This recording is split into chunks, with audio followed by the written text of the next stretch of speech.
urimo wenyine. Ndangije ndicara, maze kwicara umubyeyi araza anyicara.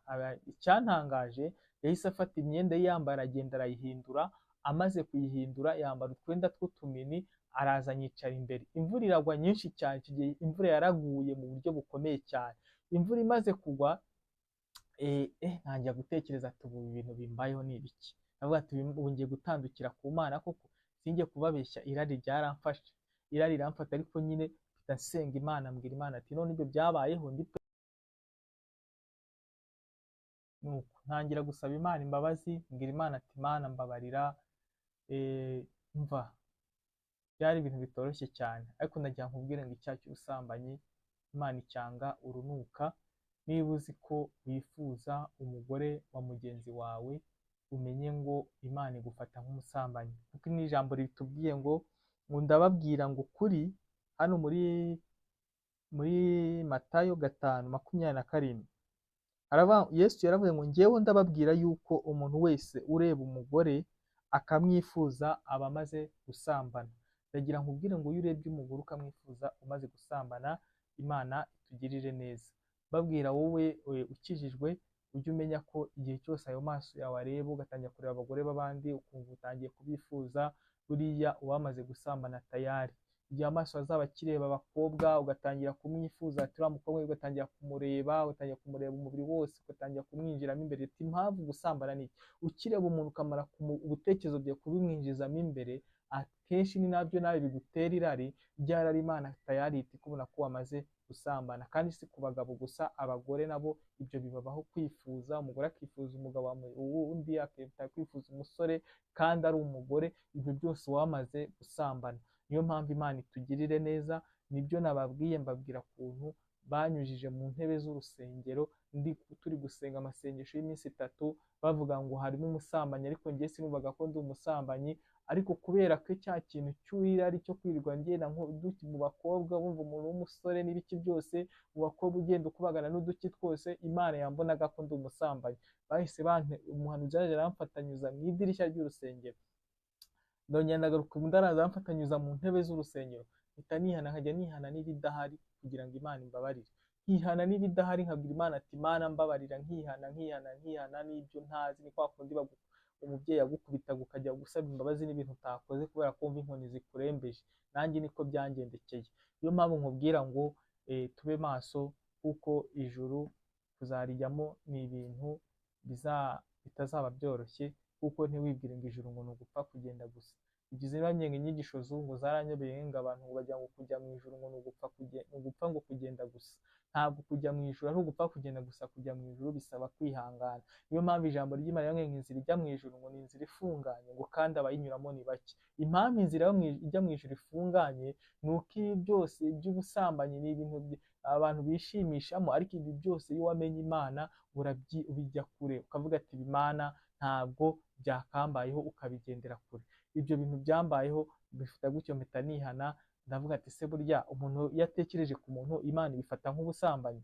Niyo mpamvu ubwira ngo buriya kwifuza umugore wa mugenzi, cyangwa ukabona umukobwa ukamwifuza, cyangwa umugore ukifuza umusore, ukifuza umugabo, cyangwa uri umukobwa, biriya byose Imana tayari yamaze kukubona nk'umusambanyi.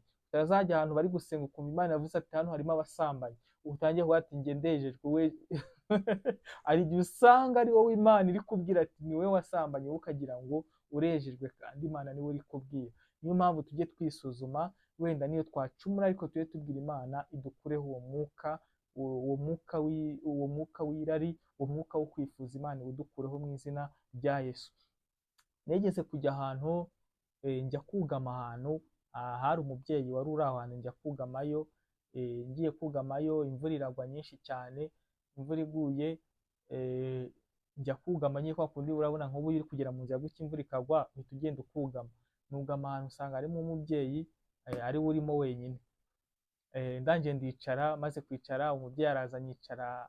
Icyantangaje, yahise afata imyenda ye yambara agenda arayihindura, amaze kuyihindura yambara utwenda tw'utumini, araza anyicara imbere. Imvura iragwa nyinshi cyane, icyo gihe imvura yaraguye mu buryo bukomeye cyane. Imvura imaze kugwa, ntangira gutekereza ati ubu ibintu bimbayeho ni ibiki. Ndavuga ati ubu ngiye gutandukira ku Mana koko, sinjye kubabeshya, irari ryaramfashe, irari riramfata, ariko nyine mpita nsenga Imana, mbwira Imana ati none ibyo byabayeho ndi perezida wa korali, ibaze kuri perezida wa korali ukagwa muri icyo cyaha, ni ibintu bikomeye cyane, ndetse ko abaperezida b'iki abenshi perezida b'iki gihe n'abaririmbyi b'iki gihe basigaye barabigize nk'ibintu byoroshye, ntabwo bagitinya icyaha.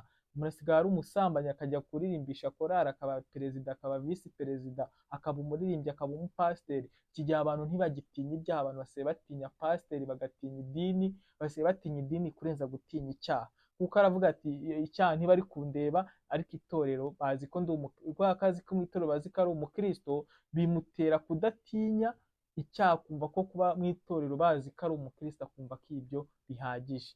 Arangije araza anyicara imbere, uwo mugore yanyicaye imbere, noneho ntangira kumva nyine biza gutyo, ndasenga, umugore mbona yambotumira, arambaza ati se, nyine akajya aza akanyegera nkageraho nkamubaza ati, ariko sinavugaga, sijye kubabeshya ngo naravuze, ntabwo nigeze mvuga.